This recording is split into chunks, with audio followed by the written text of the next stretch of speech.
प्यारे मित्रों, नमस्कार। आपका Hindi Gurukul pro channel YouTube channel में आपका स्वागत है। चैनल पर नए हैं तो सब्सक्राइब कर ले, आल वाली घंटी दबा दें। मित्रों, संपूर्ण पाठ्यक्रम पर आधारित प्रैक्टिस सेट 2 आज हम लोग हल करेंगे, जो TGT, PGT, LT, GIC, BPSC परीक्षा की दृष्टि से बहुत महत्वपूर्ण प्रश्न है। तो प्रश्न नंबर 1 पर चलते हैं। प्रश्न नंबर 1 क्या कह रहा है कि उत्तर मध्यकाल को रामचंद्र शुक्ल ने क्या नाम दिया था? बताइए। उत्तर मध्यकाल को रामचंद्र शुक्ल ने क्या नाम दिया था? तो रीतकाल कहा था रामचंद्र शुक्ल ने। प्रश्न नंबर 2 क्या कह रहा है? प्रश्न नंबर 2 कह रहा है कि कूटज किसकी रचना है? बताइए। कूटज हजारी प्रसाद द्विवेदी की रचना है। इसका हजारी प्रसाद द्विवेदी, ऑप्शन सी सही हो जाएगा 2 का। प्रश्न नंबर 3 क्या कह रहा है? निम्नलिखित में कौन सी भाषा देवनागरी लिपि में लिखी जाती है? बताइए, कौन सी भाषा देवनागरी लिपि में लिखी जाती है? तो मराठी भाषा देवनागरी लिपि में लिखी जाती है। प्रश्न नंबर 4 क्या कर रहा है? कौन सा निम्नलिखित में कौन शब्द वायु का समानार्थी है? बताइए, वायु का समानार्थी कौन सा शब्द है? तो वायु का समानार्थी अनिल माने होता है हवा, वही वायु। ये अनल माने आग होता है। क्या होता है? अनल माने आग होता है। तो ऑप्शन बी सही हो जाएगा 4 का। प्रश्न नंबर 5 क्या कर रहा है? देखिए, विशेषण और विशेष के योग से कौन सा समास बनता है? बताइए, विशेषण और विशेष के योग से कौन सा समास बनता है? तो प्रश्न नंबर 5 का सी सही हो जाएगा, कम धारे समास बनता है विशेषण और विशेष से। प्रश्न नंबर 6 क्या कर रहा है? धनंजय का समानार्थी शब्द क्या है? बताइए, धनंजय का समानार्थी शब्द क्या है? तो अर्जुन का समानार्थी शब्द धनंजय है। प्रश्न नंबर 6 का बी हो जाएगा सही। प्रश्न नंबर 7 का कह रहा है? मेरे तो गिरधर गोपाल दूसरो न कोई, जाके सिर मोर मुकुट मेरे पति सोय में किस रस की अभिव्यक्ति हुई है? बताइए। तो मीराबाई की पक्ति, किसकी पक्ति है? मीराबाई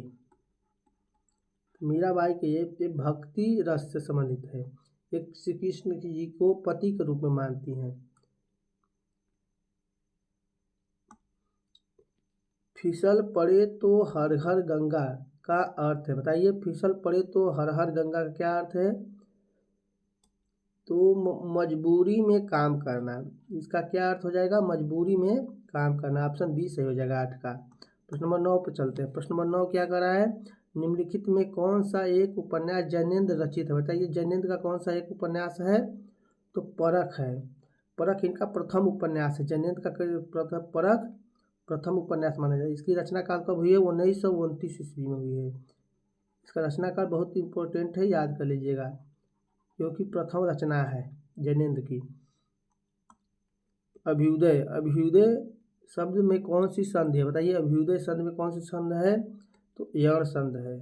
इसका संध विच्छेद का होगा अभि प्लस उदय होगा। देखिए, ई का क्या बना? यहाँ ई है भ में, ई का क्या बन गया? अब ई का क्या बनेगा? ई ए बनेगा यण संध में, इसलिए इसमें यण संध गई। प्रश्न नंबर 11 क्या कर रहा है? पवन शब्द का संध विच्छेद। बताइए, पवन शब्द में कौन सा संध विच्छेद होगा? तो पो धन अन्न होता है, पो प्लस अन्न होता है। कौन सी संध है? अयाद संध है। कौन संध है? अयाद संधि है। प्रश्न नंबर 12 पर चलते हैं। प्रश्न नंबर 12 क्या कर रहा है?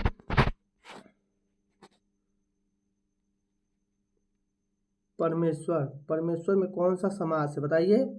परमेश्वर में कर्मधारय समास है। प्रश्न नंबर 13 क्या कर रहा है? द्विवेदी युग का नामकरण किसके नाम पर हुआ? बताइए, द्विवेदी युग का नामकरण किसके नाम पर हुआ?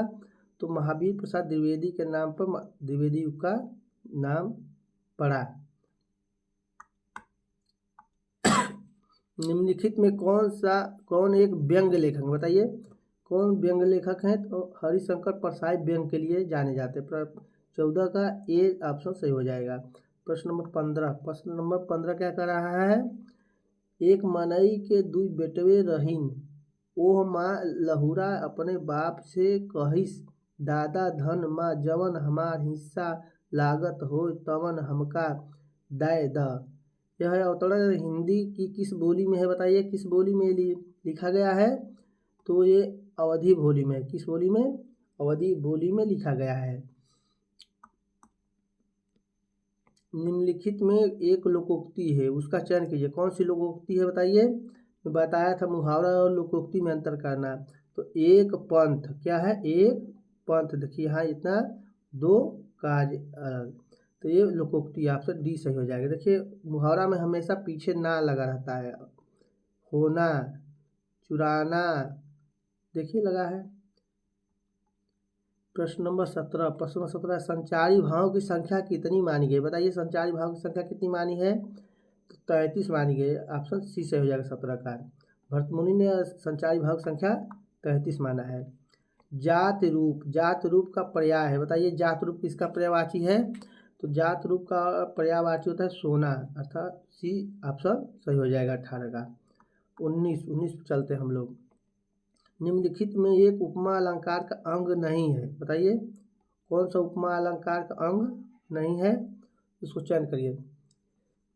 ऑप्शन डी सही हो जाएगा। ये विभाव रस का अंग है। किसका अंग है? रस का अंग है। प्रश्न नंबर 20 जहाँ चाह वहाँ राह, इस कथन में राह किस अर्थ में है बताइए? राह का क्या अर्थ है इस कथन में? तो राह का अर्थ उपाय। प्रश्न नंबर बी का सी सही हो जाएगा। प्रश्न नंबर 21 क्या कर रहा है? निम्नलिखित में कौन सा एक युग्म समानार्थी है बताइए? समानार्थी कौन सा है? तो भाई बंधु, हानि लाभ, जीवन मरण के यश अपयश, बताइए कौन सा होगा 21 का? प्रश्न नंबर 21 का होगा भाई बंधु। ये सही हो जाएगा, भाई बंधु समानार्थी है। जीवन का विलोम उल्टा था मरण, हानि का विलोम लाभ होता है, यश का अपयश होता है, लेकिन यहाँ भाई बंधु क्या है? समानार्थी है।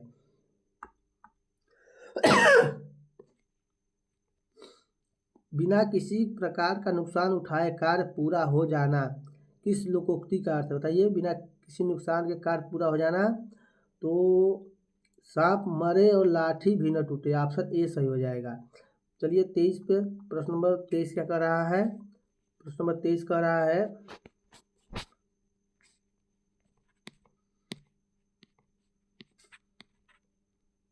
अंधे की लकड़ी होना का अर्थ है बताइए? अंधे की हुई लकड़ी होना क्या अर्थ है? तो एकमात्र सहारा था, एकमात्र सहारा या सहयोग कर लीजिए, ऑप्शन सी सही हो जाएगा 23 का। 24 का चलते हैं। भाव को तीव्र करने वाली वस्तुओं, चेष्टाओं आदि को क्या कहा जाता है? तो उद्दीपक कहते हैं, जो हमारे भाव को उद्दीप्त कर दे। प्रश्न नंबर 25 घुमक्कड़ शास्त्र के रचयिता है बताइए? घुमक्कड़ शास्त्र रचयिता कौन है? राहुल सकितायन है। 25 का ए सही हो जाएगा। प्रश्न नंबर 26 क्या कर रहा है? विष्णु के अनेक अभिधान हैं, इस वाक्य में अभिधान का समानार्थी एक शब्द है बताइए? अभिधान का अर्थ होता है नाम, विष्णु के अनेक नाम है, हो जाएगा। प्रश्न नंबर 27 क्या कर रहा है? जानने की इच्छा रखने वाला शब्द समूह के लिए एक शब्द का चयन करिए बताइए? जानने की इच्छा रखने वाला, जानने की इच्छा रखने वाला के लिए क्या कहेंगे? जिज्ञासु कहेंगे। जिज्ञासु अर्थात जानने की इच्छा रखने वाला। प्रश्न नंबर 28 क्या कर रहा है? निम्नलिखित शब्दों में एक शब्द पूर्ण पुनरुक्त नहीं है, उस शब्द का चयन कीजिए बताइए? पुनरुक्त होता है उसका दोबारा आए, जो शब्द दो बार आए। जय जय 2 बार आ गया, दिनों दिन 2 बार आ गया, रातों रात 2 बार आ गया, यह सीधा साधा पुनरुक्त नहीं है, ऑप्शन डी सही हो जाएगा। मित्रों विस्तृत व्याख्या कैसा लग रहा है कमेंट करके जरूर बताएं। प्रश्न नंबर 29 का कृदंत प्रत्यय किन शब्दों के साथ जुड़ते हैं बताइए? कृदंत प्रत्यय किसके साथ जुड़ता है? ऑप्शन सी से क्रिया के साथ जुड़ता है कृदंत प्रत्यय। प्रश्न नंबर 30 करा बैर क्रोध का अचार या मुरब्बा है, यह कथन किस लेखक से संबंधित है बताइए? किसने कहा था कि बैर क्रोध और अचार का मुरब्बा है? इम्पोर्टेंट प्रश्न है। तो रामचंद्र शुक्ल ने कहा था कि बैर क्रोध का अचार और मुरब्बा है। हिंदी का पहला कवि, हिंदी का पहला कवि किसे माना जाता है बताइए? तो सरहप्पा को माना जाता है। किसने माना? तो राहुल सखीतायन ने माना है हिंदी का प्रथम कवि राहुल सखीतायन। प्रश्न नंबर 32, प्रश्न नंबर 32 पे हम लोग चलते हैं। मैं तो बनी मधुमास आली, इस वाक्य में मधुमास किस माह का पर्याय बताइए? किस माह को मधुमास कहा जाता है? तो माघ को कहा जाता है। माघ महीने को मधुमास कहा जाता है। कबीरदास, कबीरदास ने किस काव्य रूप का प्रयोग नहीं किया है बताइए? नहीं किया है। नहीं को हमेशा घेर लिया करिए। देखिए, कबीर की साखी है, शबद है, रामायणी है, लेकिन छप्पय नहीं है, यही नहीं किया है। सी ऑप्शन 33 का सही हो जाएगा। प्रश्न नंबर 34 पर चलते हैं। प्रश्न नंबर 34 क्या कर रहा है? निम्नलिखित में एक शब्द में द्विगु समास है, उस शब्द का चयन करिए। देखिए, द्विगु समास में हमेशा संख्यावाची होता है। क्या होता है? संख्यावाची होता है।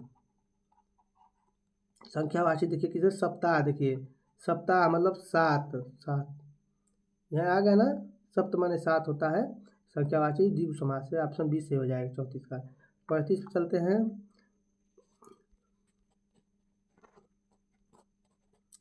कामायनी किस प्रकार का ग्रंथ है बताइए? कामायनी किस प्रकार का ग्रंथ है? बहुत महत्वपूर्ण रचना है। कामायनी का प्रकाशन हुआ था 1935 ईस्वी में। आप इसको जरूर याद कर लें, प्रकाशन वर्ष। और इसमें कितने सर्ग हैं? 15 सर्ग हैं।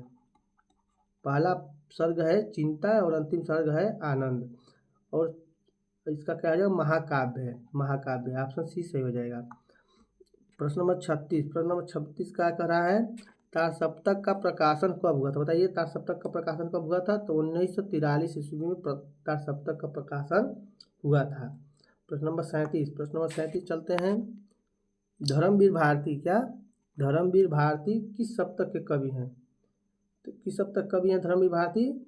तो दूसरा सप्तक कवि। ऑप्शन सी सही हो जाएगा 37 का।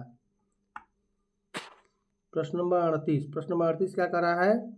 हरी घास पर क्षण भर नामक काव्य कृति के रचयिता है बताइए? हरी घास पर क्षण भर किसकी रचना है? तो अज्ञेय की रचना है। किसकी रचना है? अज्ञेय की रचना है। प्रश्न नंबर 39, प्रश्न नंबर 39 का क्या कर रहा है? ब्रह्म राक्षस नामक कविता का रचयिता है बताइए? ब्रह्म राक्षस किसकी कविता है? तो मुक्तिबोध की कविता है, गजानन माधव मुक्तिबोध। ऑप्शन ये सही हो जाएगा। प्रश्न नंबर 40, प्रश्न नंबर 40 क्या कर रहा है? राकेश का शुद्ध संधि विच्छेद क्या होगा बताइए? राकेश का शुद्ध संधि विच्छेद क्या हो जाएगा? तो राका प्लस ईस हो जाएगा। राका प्लस ईस हो जाएगा। कौन सी संधि है? गुण संधि है। कौन सी संधि है? गुण संधि है।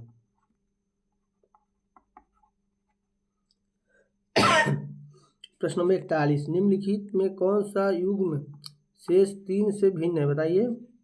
कौन शेष 3 से भिन्न है, अलग है? भिन्न का अर्थ होता है अलग। धन दौलत, देखिए ये तो ये कहीं है, धन को ही दौलत कहते हैं। जात बिरादरी ये कहीं है, दान दीन धर्म को ही कहा जाता है। कि कंदमूल अलग अलग है। ऑप्शन डी सही हो जाएगा 41 का। प्रश्न नंबर 42, प्रश्न नंबर 42 का सौमित्र, सुमित्र शब्द किसके लिए प्रयुक्त हुआ है बताइए? सुमित्र शब्द किसके लिए है? सुमित्रा का पुत्र सौमित्र अर्थात लक्ष्मण। ऑप्शन बी सही हो जाएगा 42 का। तो चलते हैं प्रश्न नंबर 43, प्रश्न नंबर 43 क्या कर रहा है? चारपाई पर भाई साहब बैठे, इस वाक्य में चारपाई किस कारक में है बताइए? चारपाई, तो चारपाई पर में पर ऊपर किसका होता है? कारक चिन्ह का अधिकरण कारक है। में पर ऊपर में अधिकरण कारक होता है। चारपाई पर में अधिकरण कारक है। चलते हैं प्रश्न नंबर 44, प्रश्न नंबर 44 क्या कर रहा है? रहीमन जो गति दीप की कूल कपूत गति सोय, बारे उजियारे करे बढ़े अधेरा होय। देखिए कौन सा अलंकार, इसमें कौन सा अलंकार है? रहीम याद जी का ये दोहा है। कूल कपूत गति सोय, अगर पूत कपूत हो जाएगा तो क्या करेगा? अंधेरा होगा कुल का। और पूत अगर सपूत हो जाएगा तो परिवार का, पूरे खानदान का उजियारा करेगा। इसलिए इसमें श्लेष अलंकार है। कौन सा अलंकार है? श्लेष अलंकार है। प्रश्न नंबर 45, प्रश्न नंबर 45 का क्या है? प्रत्यक्ष शब्द का विलोम क्या है बताइए, प्रत्यक्ष शब्द का विलोम क्या है, ये वेरी इंपॉर्टेंट है। प्रत्यक्ष शब्द का विलोम परोक्ष होता है, बी ऑप्शन सही हो जाएगा। प्रश्न नंबर 46, प्रश्न नंबर 46 क्या कर रहा है, ध्वनिवादी आचार्य कौन है बताइए, ध्वनिवादी आचार्य कौन है, आनंदवर्धन है, डी ऑप्शन सही हो जाएगा 46 का। वामन किससे संबंधित है, रीत संप्रदाय संबंधित है। और कुंतक कौन किस संप्रदाय से है, वक्रोक्ति संप्रदाय के प्रवर्तक है, वक्रोक्ति। चलिए प्रश्न नंबर 47, प्रश्न नंबर 47 क्या कर रहा है, राजन शब्द का सप्तमी बहुवचन का रूप होगा बताइए, राजन शब्द का सप्तमी बहुवचन का रूप क्या होगा, तो राजसु होगा, क्या राजसु, ऑप्शन ए 47 का सही हो जाएगा। प्रश्न नंबर 48 पर चलते हैं, प्रश्न नंबर 48 क्या कर रहा है, विभावरी किस प्रकार का शब्द है बताइए, विभावरी किस प्रकार का शब्द है, तो तत्सम शब्द है। विभावरी का अर्थ क्या आता है, रात होती है, क्या रात होती है। प्रश्न नंबर 49, प्रश्न नंबर 49 क्या कर रहा है, ले चल मुझे भुलावा देकर मेरे नाविक धीरे धीरे के रचयिता हैं, ये किसकी पंक्ति है, ले चल मुझे भुलावा देकर मेरे नाविक धीरे धीरे, तो जयशंकर प्रसाद की पंक्ति, किस रचना से ली गई है, तो लहर रचना से ली गई है। लहर का प्रकाशन और कब हुआ था, 1933 ईस्वी में हुआ था। चलते हैं प्रश्न नंबर 50 पर, प्रश्न नंबर 50 चलते हैं, बहुत बड़ी विपत्ति आना किस मुहावरे का अर्थ है बताइए, बहुत बड़ी विपत्ति आना, आसमान टूट पड़ना उसका अर्थ होगा। मित्रों चैनल पर नए हैं तो चैनल को सब्सक्राइब और लाइक जरूर करें।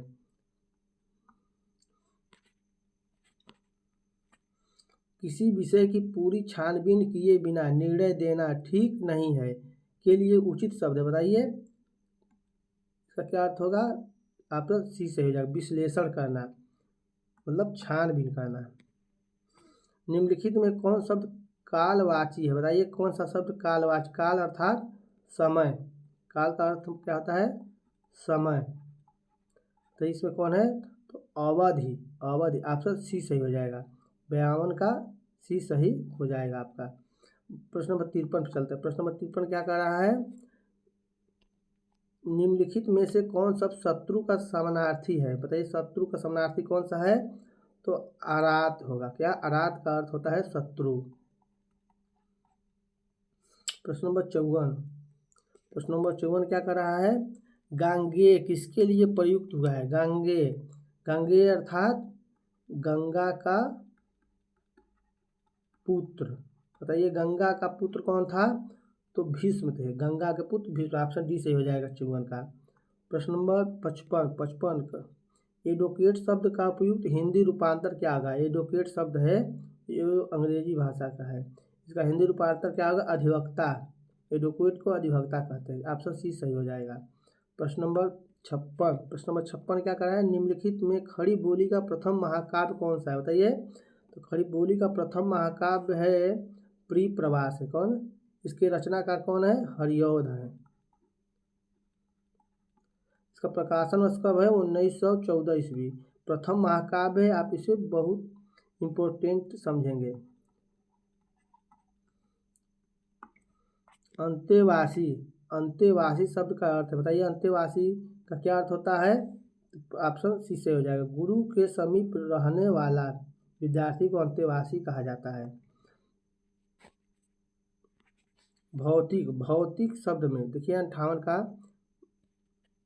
भौतिक शब्द में के विपरीतार्थक शब्द का चयन कीजिए बताइए, 58 को भौतिक शब्द का विपरीत विलोम क्या आता है, तो आध्यात्मिक होता है। प्रश्न नंबर ऑप्शन डी सही हो जाएगा 58 का। प्रश्न नंबर 59, प्रश्न नंबर 59 क्या कर रहा है, मृदु शब्द का विलोम शब्द बताइए, बताइए मृदु शब्द का विलोम क्या होता है, मृदु का विलोम होता है कटु, से मृदुवाणी तो कटुवाणी हो जाएगी। अब 60 चलते हैं, 60 क्या कर रहा है,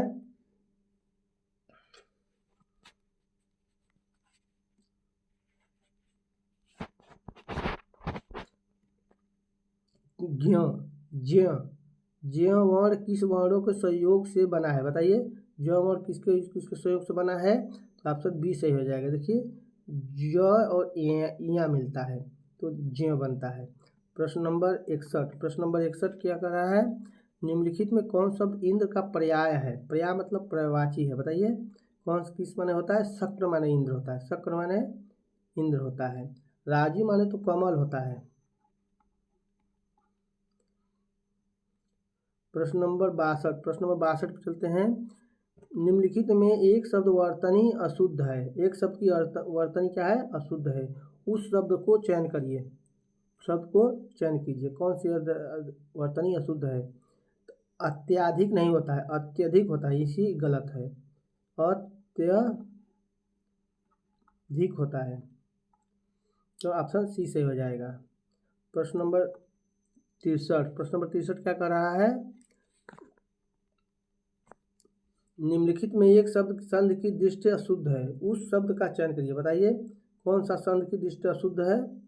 तो तदोपरांत नहीं होता है, तदुपरांत होता है। क्या होता है? तदुपरांत होता है। तत् धनुपरांत तदुपरांत बनता है। वही मनुष्य है जो मनुष्य के लिए मरे। यह कथन किस कवि का है? बताइए। तो मैथिली शरद गुप्त का है, ऑप्शन बी सही हो जाएगा 64 का। प्रश्न नंबर 65 क्या करा है?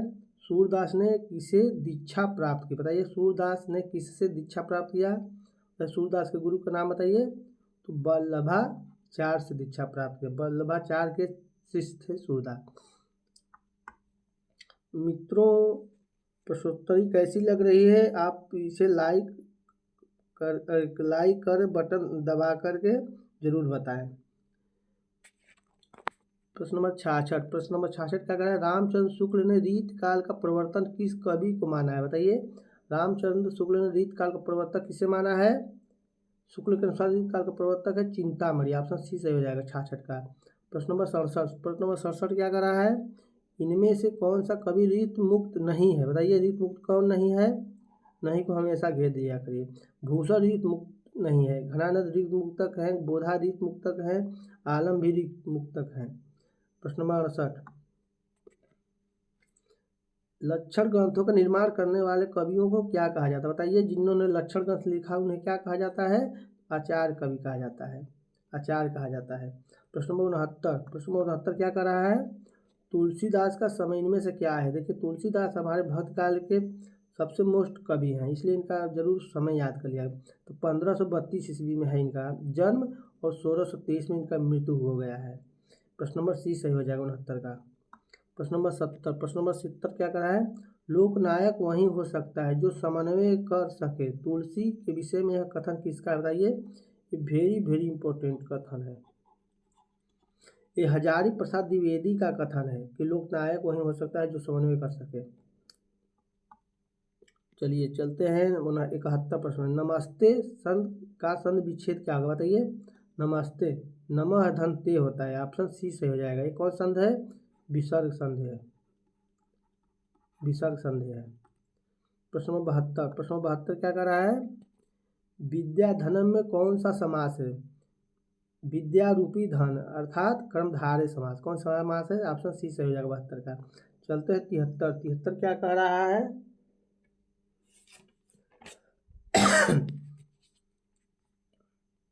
73 कह रहा है भयानक रस का स्थायी भाव क्या होगा? बताइए भयानक रस का स्थायी भाव क्या होगा? तो भय होता है। निर्वेद किसका स्थायी भाव होता है? शांत रस का स्थायी भाव निर्वेद होता है। क्रोध किसका स्थायी भाव होता है? बताइए। वीर रस कहता है। विस्मय जिगुस्सा कहता है। प्रश्न नंबर 74 क्या कर रहा है? धाये धाम काम सब त्यागी, इस पंक्ति में कौन सा छंद है? बताइए कौन सा छंद है? बताइए। तो इस छंद में चौपाई छंद है, चौपाई। कौन सी छंद है? चौपाई। चौपाई छंद में कितनी मात्रा आती है? 16 मात्राएं होती है। सोरठा में कितनी होती है? 24 होती हैं। दोहा में भी 24 मात्राएं होती हैं। बैरवे में 19 मात्राएं होती हैं। मित्रों व्याख्यात्मक हल कैसा आपको लग रहा है? कमेंट करके जरूर बताएं। निम्नलिखित में कौन शब्द सेना का पर्याय नहीं है? बताइए सेना का प्रवासी कौन सा नहीं है? तो हाटक माने सेना नहीं होता है, ऑप्शन डी सही हो जाएगा। प्रश्न नंबर 76 क्या कर रहा है? मुझे किस प्रकार का सर्वनाम है? बताइए। मुझे किस प्रकार का सर्वनाम है, तो उत्तम पुरुष है। ऑप्शन ए सही हो जाएगा 76 का। प्रश्न नंबर 77, प्रश्न नंबर 77 क्या कर रहा है, अनाम दास का पोथा किसकी रचना है, बताइए अनाम दास का पोथा किसकी रचना है, तो हजारी प्रसाद द्विवेदी की रचना है। ऑप्शन बी सही हो जाएगा। प्रश्न नंबर 77 78 78 क्या कर रहा है, इंदिरापति किसे कहा जाता है, बताइए इंदिरापति किसे कहा जाता है, तो भगवान विष्णु को इंदिरापति कहा। ऑप्शन बी सही हो जाएगा। प्रश्न नंबर 79 निम्नलिखित में कौन शब्द कंधा का समानार्थी है, बताइए कंधा का समानार्थी कौन सा शब्द है, तो अंश, अंश माने होता है कंधा। मित्रों ये प्रश्नोत्तरी कैसी लग रही है, आप कमेंट करके जरूर बताएं, और चैनल पर नए हो तो लाइक और सब्सक्राइब जरूर कर दें। प्रश्न नंबर 80, घुड़दौड़ शब्द किन दो पदों के योग से बना है, बताइए। देखिए कहीं भी सार्थक, ये घुड़ कोई सार्थक शब्द नहीं है, ये घोड़ भी कोई सार्थक शब्द नहीं है, ये घोड़ा प्लस दौड़, घोड़ा और दौड़ से घुड़दौड़ बना है। 80 का ए सही हो जाएगा, कभी भी सार्थक शब्द ही होता है। 81 निम्नलिखित में एक शब्द हाथी का पर्याय नहीं है, उस शब्द का चयन करिए, बताइए कौन सा हाथी का पर्याय नहीं है, हाथी का पर्याय नहीं है, तो तरण, तरण नहीं है। द्वित माने हाथी होता है, द्विरथ माने हाथी होता है, सिंदूर माने हाथी होता है। तरण का क्या अर्थ होता है, तरण का अर्थ होता है सूर्य, होता है सूर्य होता है। प्रश्न नंबर 82, प्रश्न नंबर 82 क्या कर रहा है, समारोह का आरंभ दीप प्रज्वलन से होगा, इसमें रेखांकित शब्द का शुद्ध रूप क्या होगा, बताइए। ये प्रज्वलन का शुद्ध रूप क्या होगा, ए होगा। प्रज्वलन में आधा एक ही ज रहता है, उज्ज्वल में दो ज रहता है, लेकिन प्रज्वलन में एक ही ज रहता है, इसे याद जरूर कर लें, इम्पोर्टेंट है। प्रश्न नंबर 83, प्रश्न नंबर 83 क्या कर रहा है, पेट में दाढ़ी होना का उपयुक्त अर्थ है, बताइए पेट में दाढ़ी होने का क्या अर्थ है, मुहावरे का, तो बचपन से बहुत बुद्धिमान होना। ऑप्शन सी सही हो जाएगा, बचपन से बहुत बुद्धिमान होना। भारतीय सौंदर्य शास्त्र की भूमिका नामक ग्रंथ के रचयिता है, बताइए। प्रश्न नंबर 84 का, तो डॉक्टर नागेंद्र की यह रचना है। प्रश्न नंबर 85, प्रश्न नंबर 85 क्या कर रहा है, नई कविता के प्रतिमा नामक पुस्तक के लेखक, बताइए कौन लेखक है नई कविता की प्रतिमा, तो लक्ष्मीकांत वर्मा का ये रचना है। प्रश्न नंबर 86, प्रश्न नंबर 86 क्या कर रहा है, निम्न कृतियों में रचना काल का आरोही क्रम से व्यवस्थित करिए, बताइए कौन सा आरोही क्रम में होगा, तो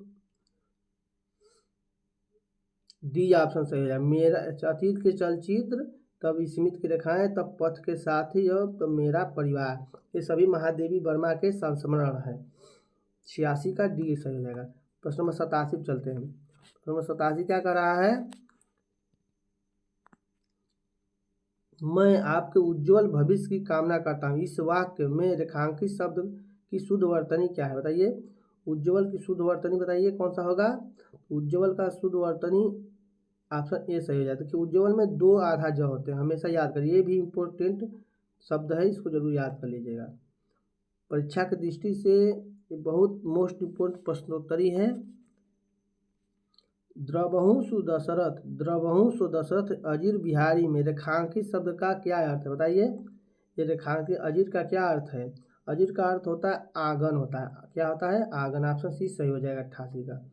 प्रश्न नंबर 89, प्रश्न नंबर 89 क्या कर रहा है, यहाँ अनेक अभिज्ञ जन विद्यमान है, इस क्या इस तथ्य की जानकारी हो सकती है, इस वाक्य में अभिज्ञ शब्द का विपरीत अर्थ क्या होगा, बताइए। अभिज्ञ का विलोम पूछ रहा है, अभिज्ञ का विलोम अनभिज्ञ होता है, ये भी इम्पोर्टेंट है जो हर बार परीक्षा में पूछा जाता है। सूर्योदय, सूर्योदय से कौन पक्षी प्रसन्न होता है, बताइए। 90 का सूर्योदय से कौन पक्षी प्रसन्न होता है, चक्रवाक। ऑप्शन ए सही हो जाएगा 90 का। प्रश्न नंबर 91, आपको नियमित दवा लेना चाहिए, इस वाक्य के लिए, इस वाक्य में किस प्रकार की अशुद्धि है, बताइए कौन सी अशुद्धि है, तो सर्वनाम संबंधी। ऑप्शन ए सही हो जाएगा, सर्वनाम संबंधी अशुद्धि है। प्रश्न नंबर चलते हैं 92, वह चलते चलते अचानक रुक गया। इस वाक्य में रेखांकित शब्द क्या है बताइए। अचानक क्या है तो क्रिया विशेषण है। रुकना क्रिया है, क्रिया की क्या बता रहा है, विशेषता बता रहा है कि अचानक रुक गया, इसलिए क्रिया विशेषण है। प्रश्न नंबर 93 क्या कर रहा है देखिए। मेरे घर से आपका घर 5 किलोमीटर दूर है। इस वाक्य में घर से कौन सा कारक बताइए। घर से क्या है, दूर है, अलग है, अर्थात कौन सा होगा, अपादान कारक होगा। जो घर से अलग होता है, दूर होता है, उसमें अपादान कारक होता है। मित्रों ये प्रश्नोत्तरी कैसी लग रही है आप कमेंट करके ज़रूर बताएं कमेंट बॉक्स में। चिड़िया आकाश में उड़ रही है। इस वाक्य में उड़ रही क्रिया किस प्रकार की है बताइए, किस प्रकार की है। 94 का बताइए। तो अकर्मक क्रिया क्या है, अकर्मक क्रिया है। देखिए उड़ रही है, किससे उड़ रही है पता नहीं है। इसमें तो होना चाहिए पंख लगा देता तो हो जाता सकर्मक, लेकिन पंख नहीं लगाया, आकाश में उड़ रही है, ये अकर्मक क्रिया होगी। प्रश्न नंबर चलते हैं 95। प्रश्न नंबर 95 क्या कह रहा है।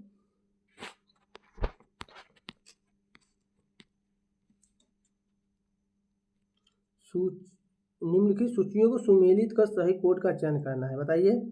बहुत मुश्त रचना है। सिंहावलोकन किसकी आत्मकथा है, यशपाल की आत्मकथा है। प्रवास की डायरी हरिवंश राय बच्चन की रचना है। और चलिए प्लाट का मोर्चा, इसका रिपोर्टाज है शमशेर बहादुर सिंह का रिपोर्टाज है। घुमक्कड़ शास्त्र राहुल सकितायन का यात्रा वृत्त है। तो ए का 3 सही हो जाएगा, ए का 3 सही हो जाएगा। इस पर कौन सा कूट सही हो जाएगा बताइए। कूट नंबर डी का सही हो जाएगा, ये डी का सही हो जाएगा, ए का 3 में है। प्रश्न नंबर 96 पे चलते हैं। मित्रों आपके टीजीटी पीजीटी एलटी जीआईसी के तैयारी में ये सभी बहुत महत्वपूर्ण भूमिका निभाने वाले प्रश्न हैं। मेरी असफलताएं किसकी आत्मकथा है बताइए। मेरी असफलताएं किसकी आत्मकथा है, तो गुलाब राय की आत्मकथा मेरी असफलताएं हैं। भारत भारती किसकी रचना है बताइए। भारत भारती मैथिली से गुप्त की रचना है। 2021 में पूछा जाता है भारत भारती का प्रकाशन वर्ष क्या है। प्रकाशन वर्ष 1912 ईस्वी में। ये राष्ट्रीय भावना पर लिखी गई रचना है। प्रश्न नंबर 98 क्या कर रहा है। नहीं पराग नहीं मधु नहीं विकास इहकाल अली कली ही सो बध्यो आगे कौन हवाल बताइए। में कौन सा अलंकार है, तो ये अनुयोक्ति अलंकार है। एक किसने कहा था, ये बिहारी का प्रथम दोहा है। किसका प्रथम दोहा है, जो राजा जय सिंह के दरबार में बिहारी ने भेजा था। राजा जय सिंह विलासिता में डूबे हुए थे तो बिहारी ने यही दोहा लिखकर भेजा था अनुयोक्ति के माध्यम से। प्रश्न नंबर 99 निम्नलिखित कहानियों में भीष्म साहनी की कहानी का चयन कीजिए बताइए। भीष्म साहनी कौन कहानी है, तो चीफ की दावत कहानी है। ऑप्शन सी सही हो जाएगा 99 का। अंधा युग किसकी रचना है बताइए। अंधा युग नाटक है, क्या है, नाटक है। किसकी रचना है, तो धर्मवीर भारती की रचना है। कब लिखा गया, तो 1955 ईस्वी में इसकी लिखा गया। प्रश्न नंबर 101 क्या करा है। निम्न सूचियों को सुमेलित करते हुए सही कोड का चयन करना है। सरस्वती ये पत्रिका है। सरस्वती पत्रिका प्रकाशन किसने किया, तो महावीर प्रसाद द्विवेदी ने किया। सारिका पत्रिका का प्रकाशन किसने किया, तो कमलेश्वर ने किया। कादम्बिनी पत्रिका प्रकाशन किसने किया, तो राजेंद्र अवस्थी ने किया। हंस पत्रिका प्रकाशन किसने शुरू किया, तो प्रेमचंद ने किया। तो इस प्रकार सरस्वती का एक का क्या हो जाएगा, दूसरा। कौन सा कोड सही हो जाएगा बताइए। 101 का कौन सा कोड सही हो जाएगा, ए का दूसरा देखिए इसमें ए का दूसरा यही है, तो ऑप्शन ए वाला सही हो जाएगा। प्रश्न नंबर चलते हैं 102।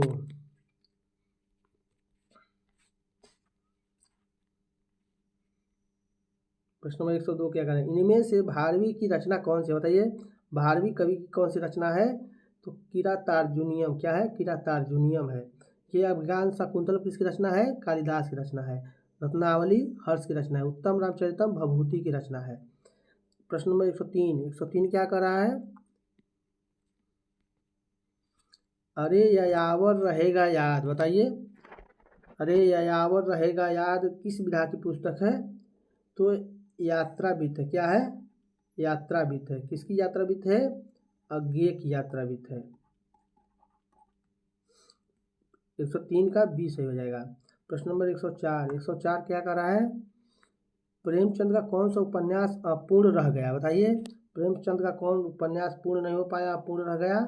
तो मंगलसूत्र इनका उपन्यास जो अपूर्ण रह गया। इसको पूरा किसने किया?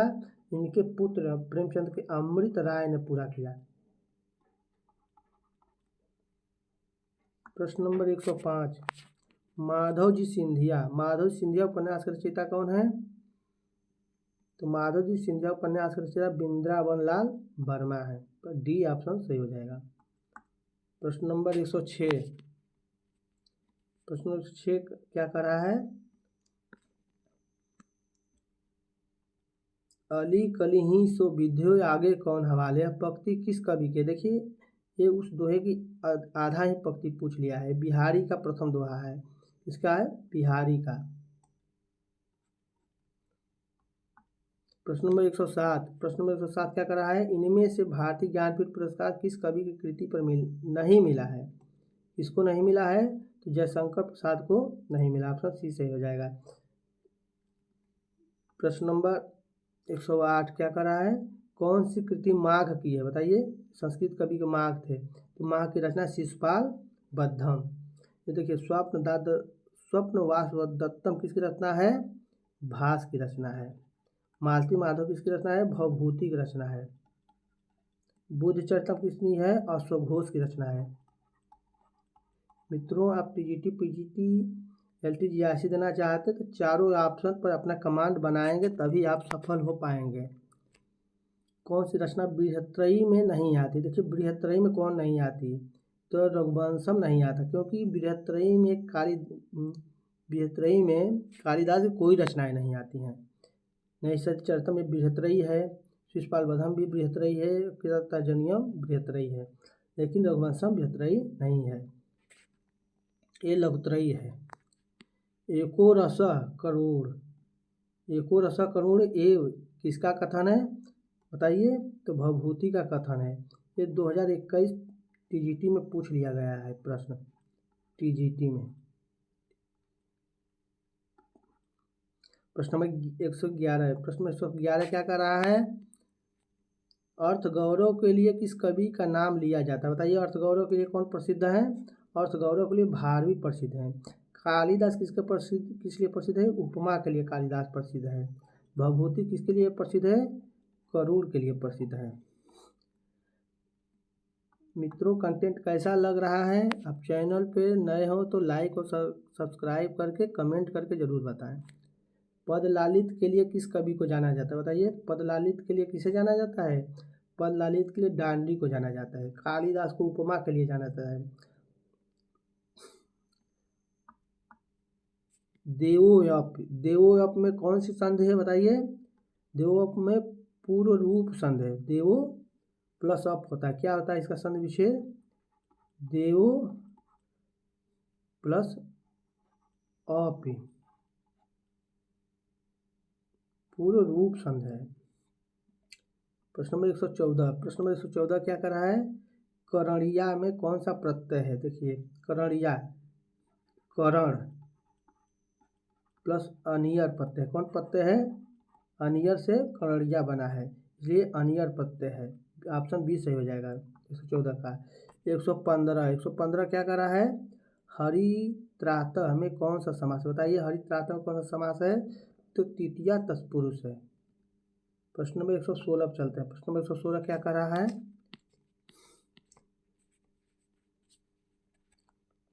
प्रश्न नंबर 116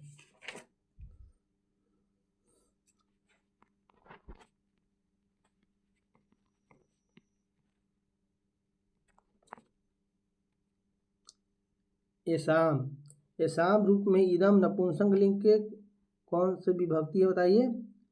कौन सा वचन है? एसाम। तो षष्ठी का बहुवचन एसाम होगा। ये षष्ठी का बहुवचन एसाम होगा। इदम शब्द का नपुंसक लिंग है। फलय शब्द रूप फल के कौन सा वचन का है बताइए? तो तृतीया बहुवचन में फलय होगा। क्या होगा? फलय होगा। तृतीया का बहुवचन है फलय। प्रश्न नंबर 118। प्रश्न नंबर 118 क्या कह रहा है? भवन्तु। भवन्तु रूप में भू धातु के कौन सा लकार, कौन सा पुरुष, कौन वचन है बताइए? तो लोट लकार है। ऑप्शन बी से हो जाए। देखिए भवन्तु, इसका रूप क्या चलता है? भवत भवताम भवन्तु होगा। अंतिम में बहुवचन भवन्तु होता है। ऑप्शन प्रश्न नंबर 119 सरितस्व रूप है सरित शब्द का बताइए। तो सरितस्व की इसका रूप किस वचन का है? सप्तमी बहुवचन का रूप है। प्रश्न नंबर 120 चलते हैं। आचार्य क्षेमेंद्र की कृति कौन सी है बताइए? आचार्य क्षेमेंद्र की कृति कौन सी है? औचित विचार चर्चा है। सरस्वती कंठाभरण किसकी रचना है? भोज की रचना है। उसकी भोज की रचना है। नाट्यशास्त्र किसका है? भरत मुनि की रचना है। दस रूपक किसका है? धनंजय की रचना है। मित्रों विस्तृत व्याख्या पे आप कमांड करेंगे तभी सफल हो पाएंगे। और देखिए वीडियो विस्तृत बनाने में थोड़ा समय लगता है, तो समय का आप सदुपयोग करें। 125 प्रश्न के बहाने मैं लगभग 200 प्रश्न करा दे रहा हूँ, जो आपकी परीक्षा की दृष्टि से बहुत इम्पोर्टेंट साबित होगा। प्रश्न नंबर 121 रीत संप्रदाय का प्रवर्तक कौन है बताइए? रीत संप्रदाय का प्रवर्तक कौन है? तो रीत संप्रदाय प्रवर्तक कौन है? वामन है। कुंतक किसके प्रवर्तक बताइए? वक्रोक्ति के लिए जाने जाते हैं। वक्रोक्ति संप्रदाय। दंडी की आनंदवर्धन किसके लिए है? तो ये ध्वंस संप्रदाय के प्रवर्तक, किसके? ध्वंस संप्रदाय के प्रवर्तक हैं। कबीरा खड़ा बाजार में, कबीरा खड़ा बाजार में किसकी नाट्य कृति है बताइए? किसकी ये नाटक है कबीरा खड़ा बाजार में? तो भीष्म साहनी का नाटक है। प्रश्न नंबर 123। प्रश्न नंबर 123 क्या कर रहा है? महेंद्र नाथ और सावित्री मोहन राकेश किस नाटक के पात्र हैं बताइए? किस नाटक के पात्र हैं महेंद्र और सावित्री? आधे अधूरे नाटक के पात्र हैं महेंद्र और सावित्री। आषाढ़ का एक दिन, ये बहुत पूछता है, आषाढ़ का एक दिन किसके जीवन पर लिखा गया है? तो कालिदास के जीवन पर लिखा गया है। बहुत महत्वपूर्ण है, याद कर लीजिएगा। और लहरों के राजहंस, लहरों के राजहंस किससे है? तो इसमें बुद्ध जी के जीवन पर है। प्रश्न नंबर 124। प्रश्न नंबर 124 क्या कर रहा है? अरुण यह मधुमय देश हमारा प्रसाद के किस नाटक की गीत है बताइए? अरुण यह मधुमय देश हमारा किस नाटक की गीत है? चंद्रगुप्त नाटक की है। किसने कहा था? तो कर्नेलिया ने कहा था। कर्नेलिया ने कहा था अरुण यह मधुमय देश हमारा। इस प्रश्नोत्तरी का अंतिम प्रश्न है मित्रों 125। इनमें से किस नाटककार की उपन्यासिक कृति का नाम है बताइए? रुकोगी नहीं राधिका किसका उपन्यास है? मित्रों चैनल पर नए हो तो सब्सक्राइब और लाइक कर दें और कमेंट करके बताएं ये प्रश्नोत्तरी आपको कैसे लगी। मित्रों रुकोगी नहीं राधिका के लेखिका हैं ऑप्शन डी से उषा प्रियंवदा। आपकी तैयारी अच्छी चल रही है, मैं इसके विश्वास के साथ इस प्रश्नोत्तरी को अंत करता हूँ। 125 प्रश्नोत्तरी जो आपकी टीजीटी पीटी एलटी के लिए बहुत इंपॉर्टेंट है। अंत में नमस्कार, राधे राधे, जय श्री कृष्ण।